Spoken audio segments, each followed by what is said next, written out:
नमस्कार। Welcome to Astro Vajpayee. आज मेरे साथ हैं श्री अशोक वाजपेयी, जो मेरे पिताजी भी हैं। और मेरे साथ हैं श्री ऋत्विक मित्तल जी, जो एक बहुत ही जाने माने लॉयर हैं। आज का टॉपिक है, जैसे हमने पिछले दो वीडियो में डिस्कस किया कि पितृपक्ष आ रहे हैं तो श्राद्ध कर्म का क्या महत्व है, श्राद्ध क्यों करने चाहिए, और जो लोग गया जाना चाहते हैं, दूसरे वीडियो में हमने डिस्कस किया उसका प्रोसेस क्या है, उसका तरीका क्या है।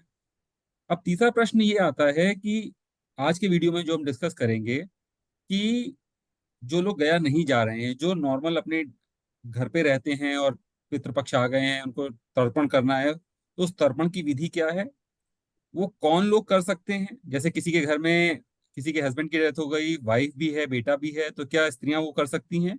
और तीसरा, ऋत्विक जी के मन में कुछ प्रश्न हैं तर्पण से संबंधित, भाव से संबंधित, तो उस विषय पे चर्चा करेंगे।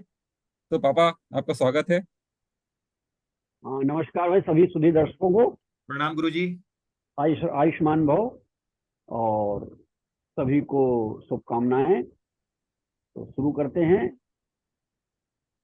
हाँ, बताइए क्या पापा ये शुरू बताइए, किया जाए। जो लोग घर पे रहते हैं और पितृपक्ष आ गए हैं, जिनको जी, तर्पण करना है, तो तर्पण का सबसे पहले महत्व क्या है, और स्टेप बाय स्टेप बताइए कि तर्पण करा कैसे जाता है, बिल्कुल उसमें क्या बिल्कुल। सामग्री लगती है, उसका तरीका क्या है। ये सारी चीजें सब लोग जानना चाहते हैं, लेकिन बहुत सारे लोगों के पास सही जानकारी नहीं होती। देखो, बहुत अच्छा प्रश्न है। और चूंकि अब श्राद्ध आ गए तो उसी के समय लोग ढूंढते हैं ना, जब जरूरत होती तभी ढूंढते हैं कि क्या करना चाहिए। तो अगर उनको एक दिशा मिल जाएगी तो बहुत बढ़िया है, सब लोग जाने। देखिए, तर्पण का मतलब है तृप्त करना, और वो भी जल से। वायु रूप होते हैं हमारे पितर, सूक्ष्म रूप, जो हमको नंगी आंखों से, ओपन आंखों से नहीं दिखाई पड़ते, लेकिन वो होते हैं सूक्ष्म शरीरधारी।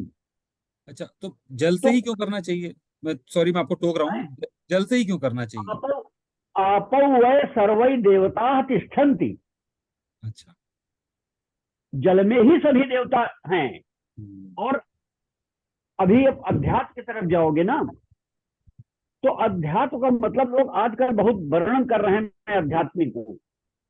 तो अध्यात्म आदि मतलब है अध्ययन करना, और आत्म मतलब आत्मा का अध्ययन करना, जो लोग नहीं करते ही नहीं है। दूसरे दूसरे अध्ययन करेंगे लेकिन अपनी आत्मा का अध्ययन नहीं करेंगे। मैं कौन हूं।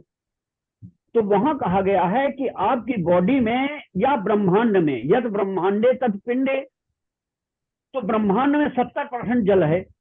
ऊपर नीचे देखिए, आदमी सोचता था जल ही जल नीचे है, और केदारनाथ के प्रलय ऊपर से जल बरस गया। अच्छा, तो हाँ। जल जो है ना, पृथ्वी पर 70% जल है।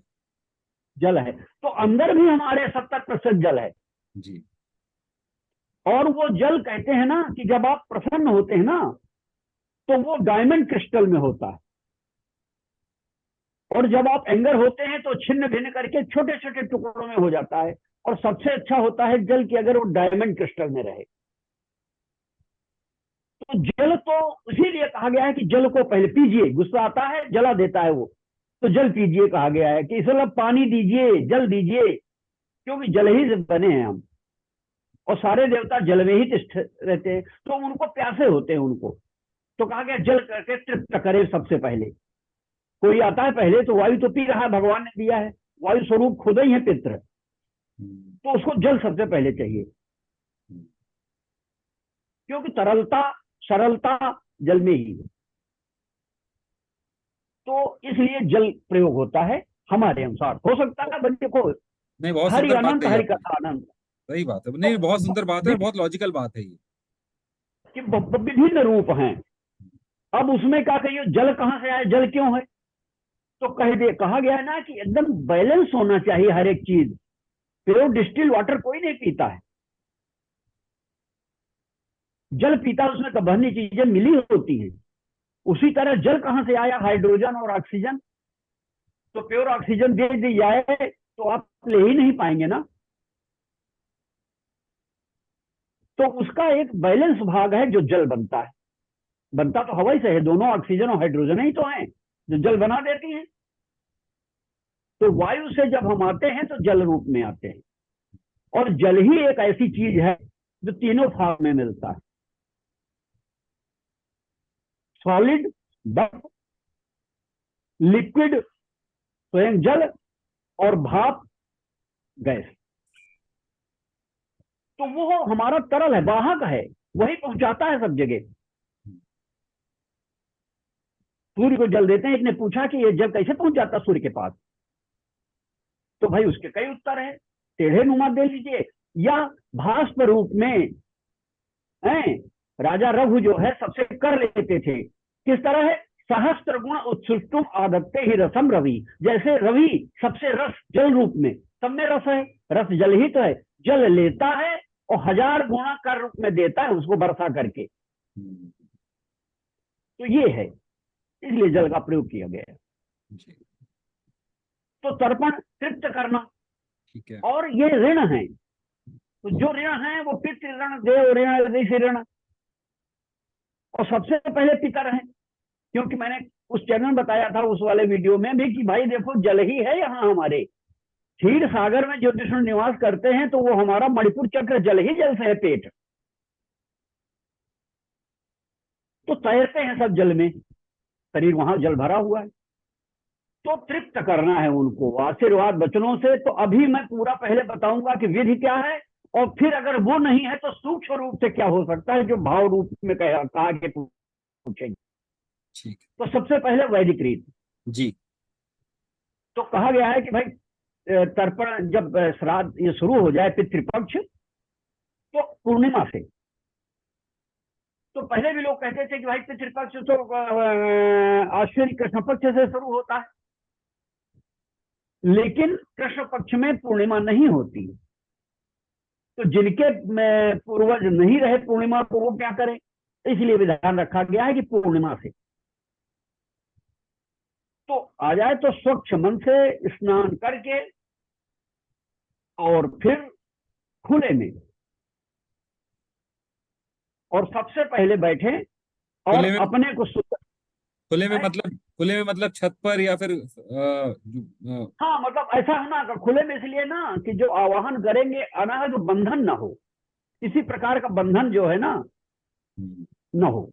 अच्छा, मान लीजिए बहुत जगह जैसे मुंबई जैसे शहरों में, या फिर जो बड़े बड़े शहर हैं, वहां पर लोगों के पास अब उतनी खुली जगह नहीं रहती है, तो वो क्या करें फिर? नहीं, उसमें उसमें हाँ, वो देखिए, वो भाग अभी दूसरा बताऊंगा। अच्छा। अभी तो शुद्ध वैदिक रूप कि जो कर सकते हैं इस ठीक है। तरह है, ठीक।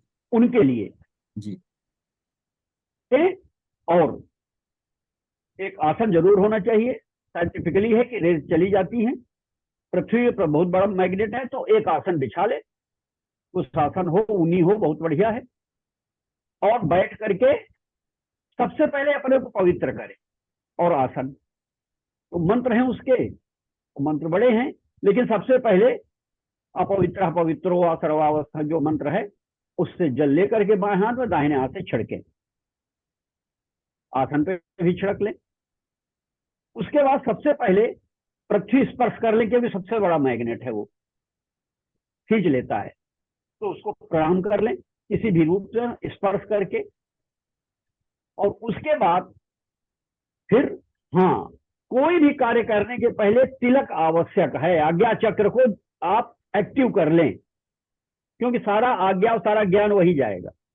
तो कहा गया विभिन्न रूप है, लेकिन कुछ नहीं है तो जल लीजिए और जल से त्रिपुंड कर लीजिए, लगा लीजिए, तिलक हो गया।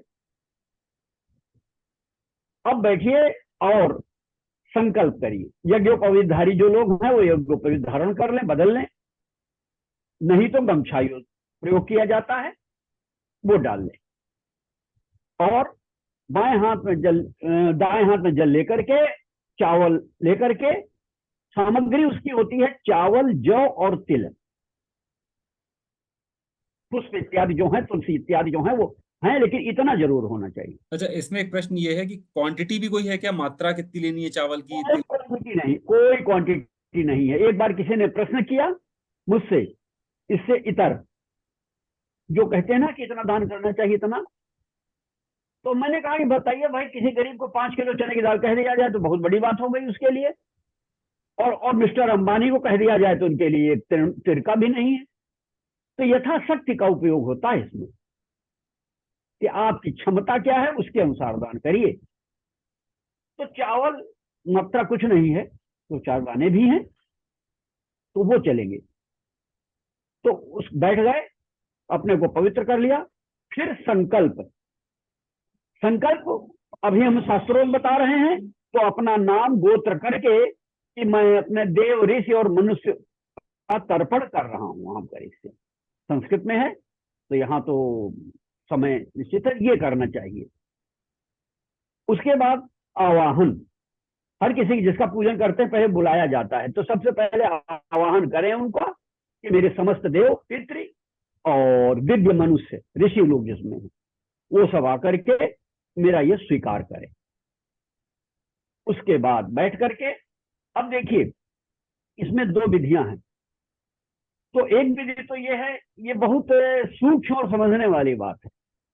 जैसे कहा गया कि गणेश जी का पूजन पहले होना चाहिए, तो कहीं कहीं मैंने देखा कि सबसे पहले गणेश का पूजन कर लेंगे, फिर दूसरे का पूजन करेंगे पूरा भोग तक।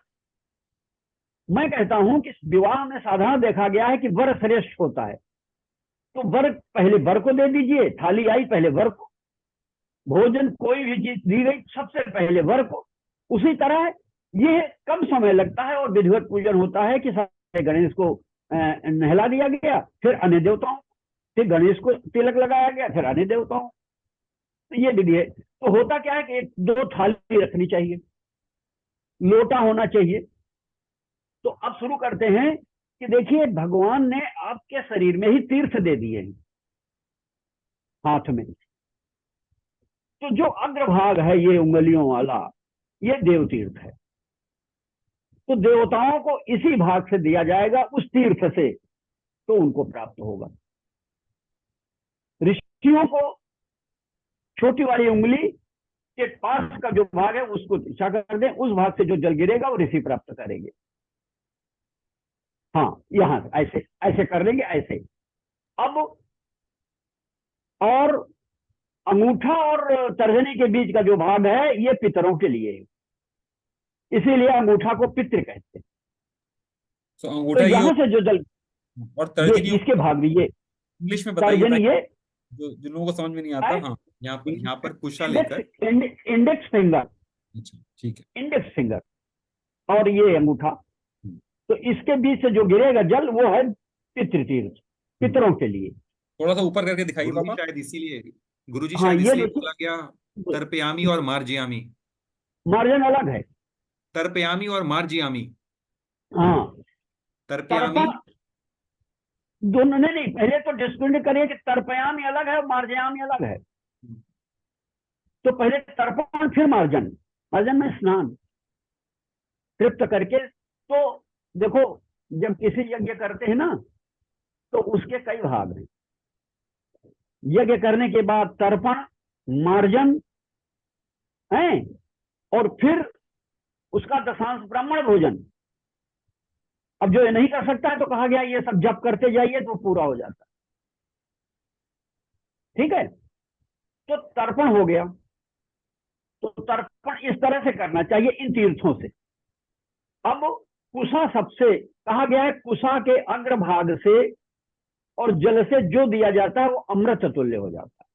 पापा बहुत लोगों को कुशा का मतलब नहीं मालूम होगा, थोड़ा सा वो बता दीजिए कुशा क्या होती है। देखिए कुशा जो है एक घास होती है जिसका अग्रभाग बहुत तीक्ष्ण होता है, और इसीलिए उसको जो लाने वाला था उसको कुशल कहा जाता था। कुशम लाती थी तो कुशला, बहुत कठिन काम था ये, घुस जाता था, लग जाता था। तो बड़े सावधानी पूर्वक मंत्र सहित उसको पहले भाद्रपद की अमावस्या को कुशोत्पातनी अमावस्या कहते हैं, कुश लेने वाली अमावस्या, उसका जो कुश लिया जाता है उसको उखाड़ने का भी मंत्र है, प्रणाम का भी मंत्र है, होम फट स्वाहा करके उखाड़ा जाता है, वो पूरे साल चलता है। और अन्य कुश जो लिया जाता है वो उसी दिन काम करता है, खाली बात, उसका भी विधान है। तो कुश एक घास है। अब जो कुशलता पूर्वक कार्य कर ले उसका कहीं कुशल है भाई, लेकिन पहले वो शब्द रूढ़ हुआ कुशम लाती थी कुशला, जो कुश को ले आवे। धार्मिक कार्य करने में हर में कुश प्रयोग होता है, सबसे शुद्ध होता है कुश। और कुश एक घास होती है, उसको दिखा दिया जाएगा अगले वीडियो में किस तरह की होती है। उसको प्रयोग किया जाता है, उसकी पवित्री बनाई जाती है, पवित्र होता ही है, उसकी, जिसको कहते हैं बहुत अपभ्रंश पैती भी कहते हैं, पवित्री बोलते हैं। अच्छा, जैसे किसी इसमें को कुशाघास दाम मिली, जैसे किसी को। हाँ हाँ तमाम चीजें हैं। स्वर्ण की अंगूठी, गर्भ की अंगूठी, नहीं तो दूब की अंगूठी बना ले, हैं, उससे काम चल जाएगा। चांदी की अंगूठी होना चाहिए इसमें कुछ, है ना। तो वो, और उसमें भी है विशेष चीज जो आज तक बहुत लोग नहीं जानते हैं कि किस किस हाथ की किस उंगली में कौन से कुछ वो पहने, पवित्री पहने। तो जो बायां हाथ है उसके तर्जनी, उसमें अनामिका में 3 कुशों की अंगूठी पहननी चाहिए, और दाएं हाथ की अनामिका में 2 कुशों। क्यों? इसको, इससे शौच जाते। वैसे सभी हाथ भगवान बनाए, लेकिन इसको कहा गया है इसलिए उसमें 3 मात्रा रखी जाएगी। दाहिने हाथ से शुभ काम, इसलिए उसमें 2। तो 2 अच्छा, पहन करके, अच्छा, दाहिने हाथ में 2 और उल्टे हाँ, हाथ, और बाएं बाएं हाथ में 3। में हाँ। उसको तो बैलेंस अब करने के लिए दोनों को। बिल्कुल, तो अब कहा गया कि ये तो हो गया, पवित्री पहन लिया, धारण कर लिया। आचमन, अब आचमन करना है कि अपने को अंदर जल जाए। उसमें भी विहित है कि किसके लिए कितना जाए। तो उसमें कहा गया है, हाथ में लीजिए, ब्राह्मण के लिए गले पर्यंत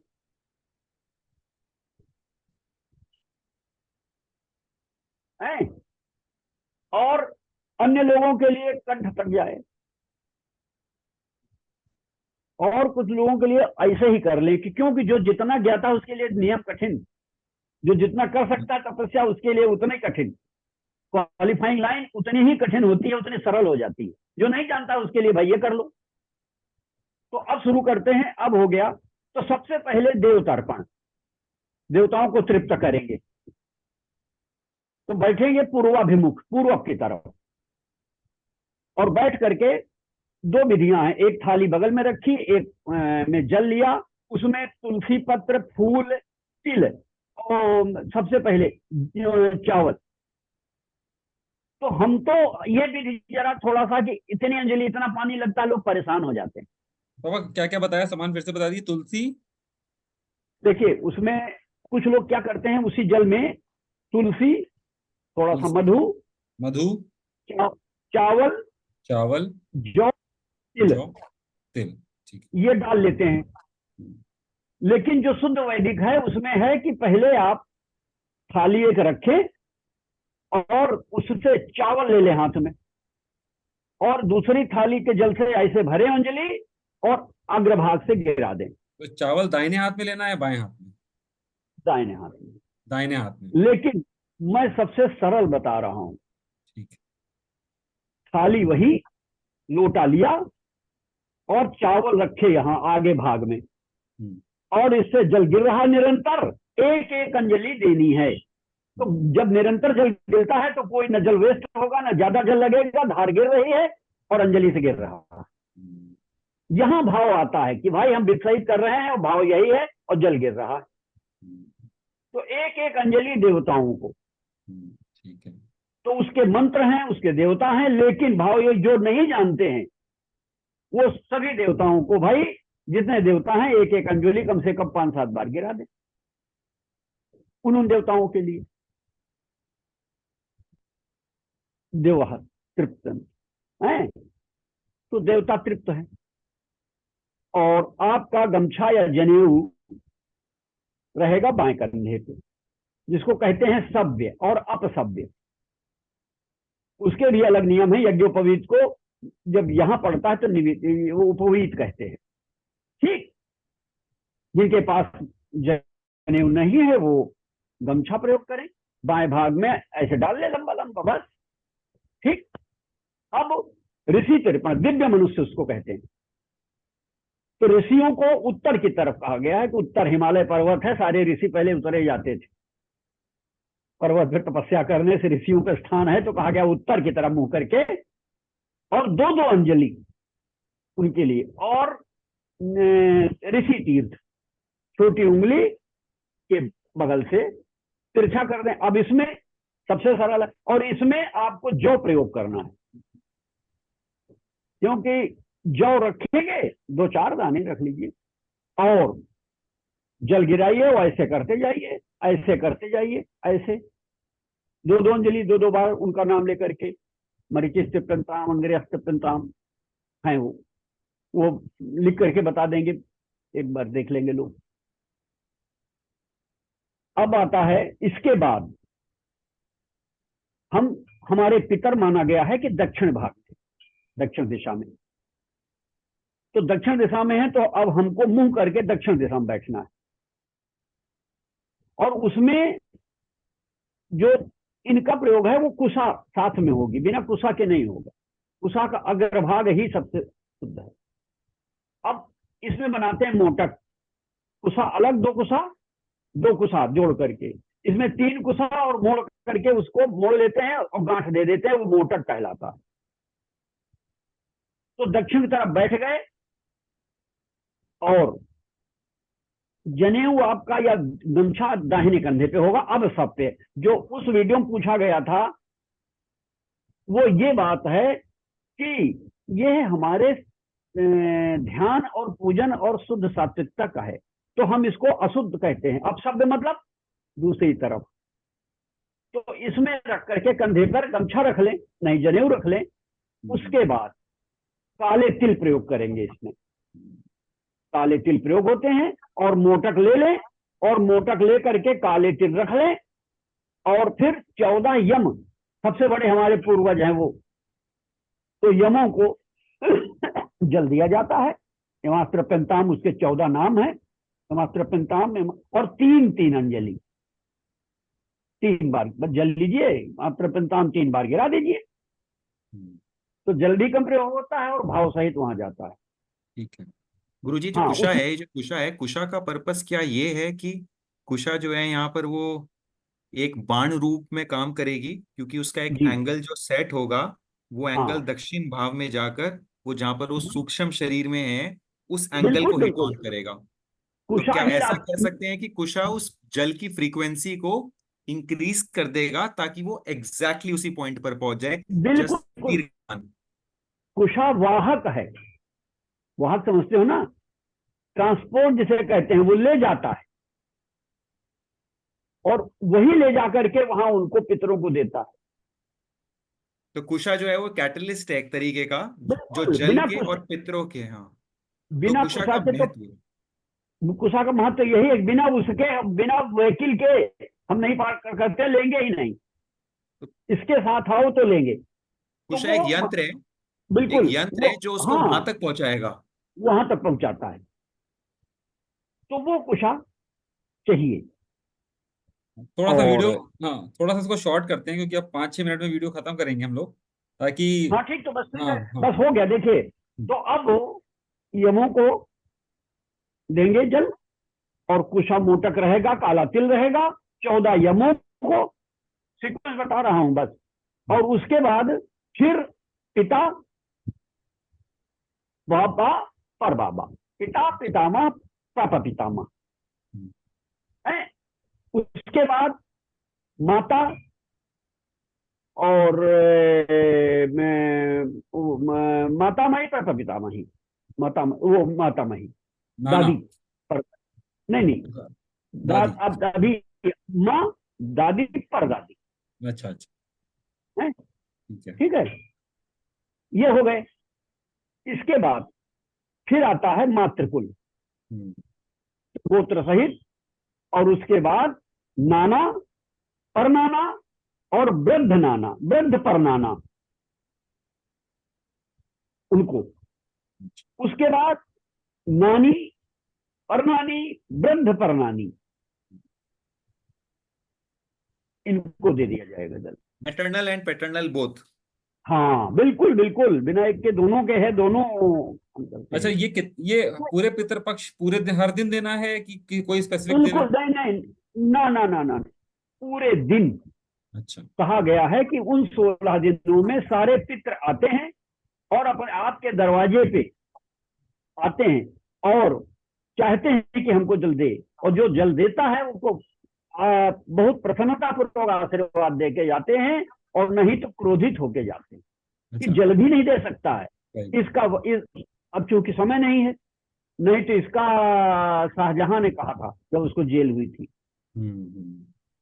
अच्छा, इसमें अब हिंदू ही। दो मुख्य प्रश्न हैं पापा अच्छा, कि एक चीज और, कुछ लोग जी। इसमें गाय का दुग्ध भी मिश्रित कर लेते हैं, गंगा जल भी मिश्रित कर सकते हैं, हम्म। हैं? और सूर्योदय के समय दिया हुआ जल अमृत होता है, हम्म। उसके बाद फिर दुग्ध होता है, उसके बाद जल, और फिर उसके बाद तर्पण का महत्व नहीं है, फिर तो आ गया श्राद्ध है, उनको भोजन का समय आ गया। हाँ, यही सवाल था मेरा कि जैसे बिल्कुल। कौन सी तिथि में किसको भोजन कराना चाहिए, और किसी को तिथि मालूम ही देखिए, नहीं हो उसको क्या कराना चाहिए। तो उसके लिए है कि वो विसर्जन, जिस दिन पितृ विसर्जन होता है हम्म। उस दिन जिसको अज्ञात, जो नहीं मालूम है, वो सब श्राद्ध भी कर सकते हैं और उसी तिथि को कर सकते हैं। अच्छा। दूसरी चीज, सारी माताओं को हम्म। नवमी तिथि, अच्छा, सारी माताओं। मातृ नवमी कहा गया है, अच्छा, कि मातृ। नवमी को विदा हो जाएंगी और नवमी को उनको कर देना चाहिए, ठीक। मातृ नवमी को। ऐसे जो तिथि जिसकी है हम्म। उसी तिथि को श्राद्ध तर्पण करना चाहिए। तर्पण हम्म। तो रोज करना चाहिए, श्राद्ध। अच्छा, अब इसमें हाँ। एक प्रश्न आता है अभी पापा कि जैसे, अभी हाँ, अभी पूरा नहीं हुआ है। अच्छा सॉरी, हाँ। अभी अभी ये दे दिया पितरों को, हम्म। उसके बाद भीष्म पितामह जी को, वो हमारे सबके दादा हैं, हम्म। तो उनके लिए भी जल है, अच्छा। उनको भी हम्म। अंजलि दें। हाँ, वयाग्रपद गोत्राय सांकृत प्रवराय चाहे अपुत्राय ददामेतम जलम भीष्माय वर्मणे, हम्म। सब लोग उनको जल देंगे, अच्छा। सबके दादा है वो। हम्म। उसके बाद सभी देवताओं को प्रणाम करें, दिशाओं को, और फिर इसके वाहक कौन है, अधिष्ठाता सूर्य भगवान, तो उनको अर्घ्य देंगे। जी। 100 सहस्रांशो तेजो राजपति। तो ये जो है विधि है। अब जिसको नहीं मालूम, ये इतनी सारी विधि नहीं मालूम, तो वो आ गया भाव कि बस बैठे, पूरब की तरफ मुंह करके जल ले, चावल ले, सभी देवताओं को अर्पण दे दें, पांचंजलि। उत्तर की तरफ घूम जाएं, अंगोछा ऐसे डाल लें माला की तरह, और इस तीर्थ से जल गिरा दें, सभी ऋषि अपना अपना भाग लें भाई। उसके बाद दक्षिण तरफ मुंह करके आप मन में जिनको मालूम है नाम, नहीं तो वो गोत्र, और जो अज्ञात है वो भी सब ले लें। और फिर कहा गया है कि जो अज्ञात है, नरक में है, कहीं भी है, पशु पक्षी वनस्पति, उनके लिए भी है कि जल ग्रहण करें। फिर जो और भी हैं उनके लिए कहा गया कि वो जल तो नहीं दे सकते हैं, गमछे को 4 परत लपेट करके और जल में डुबो के और बाई तरफ निचोड़ देते हैं कि वो वस्त्र निष्पीडन है, वो जल ग्रहण करें, जी, सबके लिए है। ये बहुत हो सही। गई। हाँ। अच्छा, प्रश्न ये था मेरा कि जैसे किसी के पिता की मृत्यु हो गई हाँ। और माँ है और बच्चे हैं, बेटा भी बड़ा है, तो किसको करना चाहिए तर्पण? माँ को करना चाहिए? माँ कर सकती है कि नहीं कर सकती है, ये बेटा करेगा? नहीं बेटा। माँ को नहीं करना चाहिए? पत्नी को नहीं पुंग नाम अधिकार है? पहले, नहीं बाद में। पुंग नाम नरकात त्रयते इति पुत्र। अच्छा। ठीक पुत्र है। जिसे कहते हैं, जो एक पुंग नाम नरक है, हम्म। कुछ लोग इसको रूढ़ कहते हैं कि जो नरक से त्रायते, नरकात त्रायती थी, लेकिन नहीं, पुंग नाम नरकात त्रायते इति पुत्र। ठीक है। जो अपने पितरों को उस नरक से तार दे, हम्म। पुत्र वही है। अच्छा। तो ठीक है। पुत्र को अधिकार है, ठीक है। पहला। हम्म। और छोटा होता है, नहीं अज्ञान है, फिर कहा गया कि अगर नहीं करने वाला है, नहीं कोई है, तब फिर पत्नी या माता। अच्छा, मान लीजिए किसी का पुत्र ही खत्म हो गया हो, पिता भी जीवित हो और पत्नी भी जीवित हो, फिर किसको करना चाहिए? तो पिता पिता पिता को करना चाहिए। पिता को करना चाहिए। और वहां